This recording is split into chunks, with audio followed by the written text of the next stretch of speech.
మెదక్ జిల్లా నిజాంపేట మండల కేంద్రానికి చెందిన బెల్లా సిద్దిరాములు ఇటీవల గుండెపోటుతో మరణించడం జరిగింది.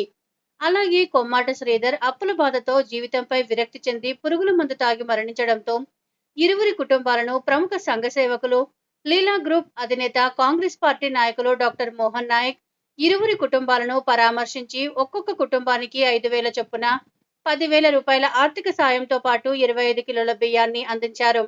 నిరుపేద కుటుంబాలకు అండగా నిలుస్తున్న డాక్టర్ మోహన్ నాయక్ కు నిజాంపేట మండల కాంగ్రెస్ పార్టీ పక్షాన నాయకులు కృతజ్ఞతలు తెలిపారు. కాంగ్రెస్ పార్టీలో పెద్ద ఎత్తున మన హనుమంతన్న ఆధ్వర్యంలో, మన ఎమ్మెల్యే రోహిత్ రావు గారి ఆధ్వర్యంలో కాంగ్రెస్ పార్టీలో చేరిన మన ప్రముఖ సంఘ సేవకులు లీలా గ్రూప్ అధినేత డాక్టర్ మోహన్ నాయక్ గారు ఈరోజు ఇటీవల మరణించిన నిజాంపేట మండల కేంద్రంలో బెల్లా సిద్ధరాములు మరియు కొమ్మాట శ్రీధర్ వాళ్ళ కుటుంబాలకు ఆర్థిక సహాయం అందించినందుకు మా నిజాంపేట కాంగ్రెస్ పార్టీ తరపు నుంచి ప్రత్యేక ధన్యవాదములు.